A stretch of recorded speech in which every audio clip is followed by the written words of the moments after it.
Hello guys, this is Edgaras from SpokenLithuanian.com with you today. In this particular lesson, we're going to learn how to ask where something is. So basically, you want to ask that on the street. You grab a person, right? You say, excuse me, where can I find this and that, right? So in this particular lesson, we're going to learn how to do that, okay? So if you need more extra words, or extra phrases that you want to use on the street, I have this beautiful PDF and audio book created. You can find it at www.spokenlithuanian.com/117 phrases. It's completely free. It's completely my gift for you. Use it, learn Lithuanian language, just basics of what you can use on the street, right? So if you haven't downloaded it, please download it and let's go to the lesson. So first of all, if I wanted to say it is, in previous lessons, we already talked about it, right? It is would be tai yra. Tai yra. It is tai yra. Okay? The form of the verb to be for third person singular would be yra. Okay? Now, the question word for where, we learned that in the previous lesson, would be kur. Kur. So for example, if you wanted to ask, where is it? Where is it? How would you say that?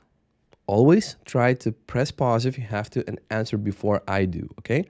So where is it would be kur tai yra or kur yra tai. Now, I'm emphasizing this second part because this is the version that we will be using in a complete long sentence that will be learning today, right? But usually you just take the affirmative sentence and just add kur. Kur, right? Kur tai yra. Tai yra means just it is. Kur tai yra, where is it? You're not changing anything. Nothing switches places, right? Tai and ira stay in the same place. Just kur tai ira. Or you can actually say kur ira tai. That would also be correct, but you usually don't use it that way unless you're making a longer sentence, which I will show you soon. Okay? Where is the bank, for example? If I wanted to ask, where is the bank? Now, in Lithuanian language, you would say kur yra bankas. Kur yra bankas, because you want to emphasize the word bankas, the bank. That's why you're putting it last. Kur yra bankas. Kur yra bankas. Kur yra bankas. Bankas yra would mean the bank is. But now you're making it in the question. Kur yra bankas. Can you say kur bankas yra? It would be correct grammatically, but you usually don't say that. If you're making a question, if you're asking for where something is, you usually put that thing at the end, right? Kur yra bankas. Okay, now you can, a phrase for you can would be either tu gali or jūs galite. We have two different versions. And the reason we have two different versions is because in Lithuanian, we have different for plural and singular second person.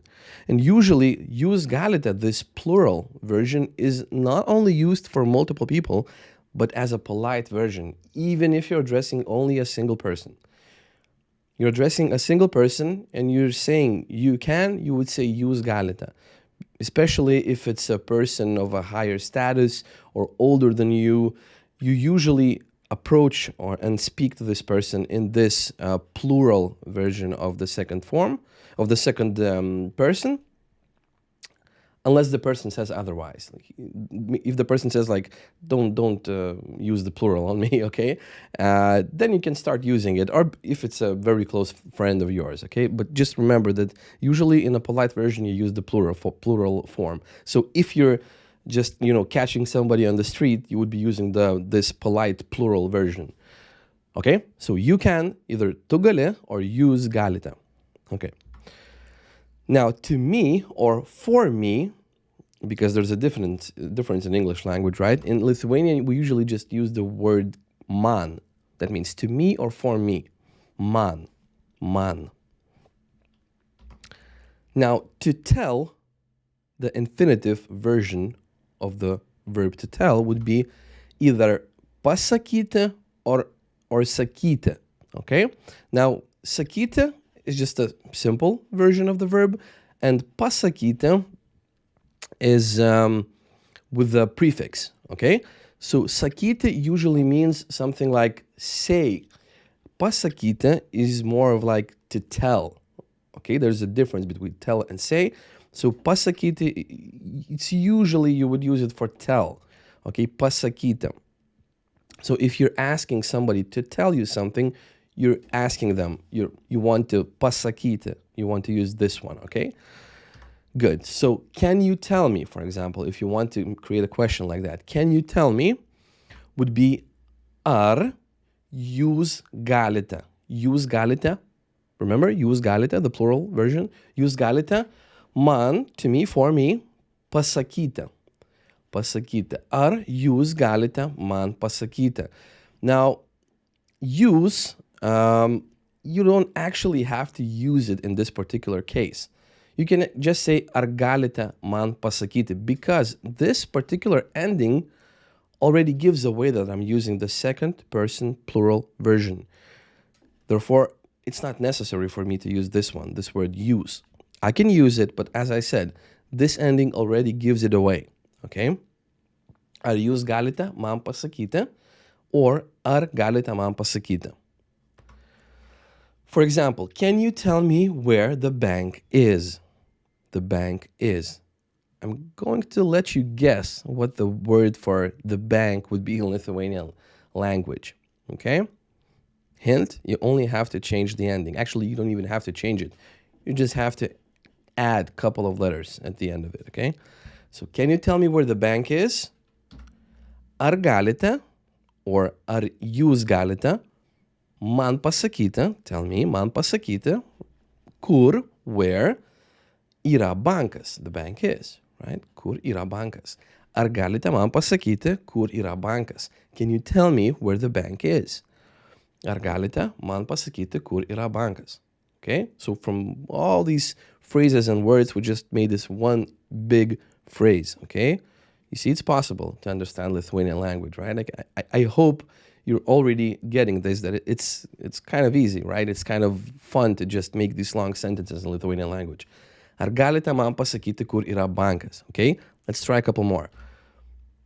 And especially if we have a phrase like that, if we want to just stop somebody on the street and ask them where something is, we usually want to basically just excuse ourselves and just say that I'm sorry for wasting your time, right? Or for just intruding in your time.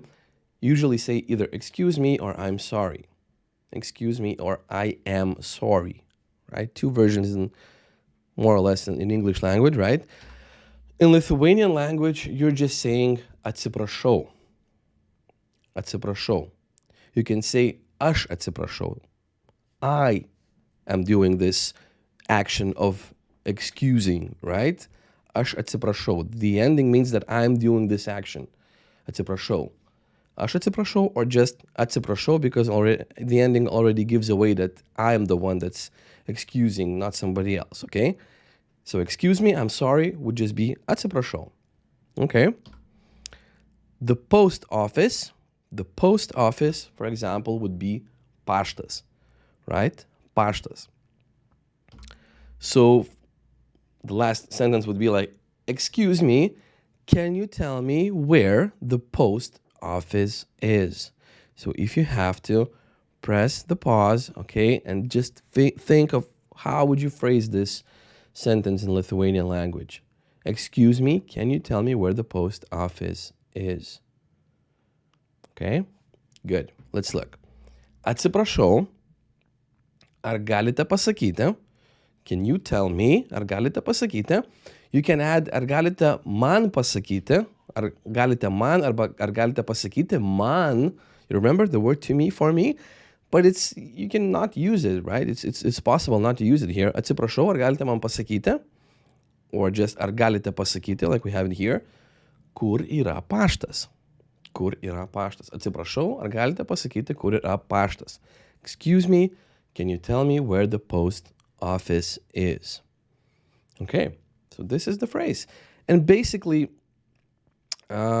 since we're using just the most basic nominative case over here, You can take any kind of noun and just put it there and make it into this sentence, right? It's like a template for you, a sentence template of asking something where something is, okay? You can do that. You can ask somebody on the street. Now you just have to think of the word that you want to ask, okay? And you can actually even make some suggestions in the comments. Write a couple of these sentences, practice, okay? And I will correct them if they need correcting, okay? Yeah, so this is the way of asking somebody where something is. As I said, now just think of the words that you want to ask. And if you need more words, if you need more phrases, as I've told you in the beginning of the lesson, I have this free PDF and audio book that you can find the link somewhere around the video. You will definitely find it. Just press on it and it will take you to my newsletter where you will receive the free PDF and audio book. So yeah, thank you for watching. If you have any questions or if you have any suggestions for lessons, just let me know in the comments. Thank you for watching. Thank you for your time. And I will see you in the next lesson. Bye.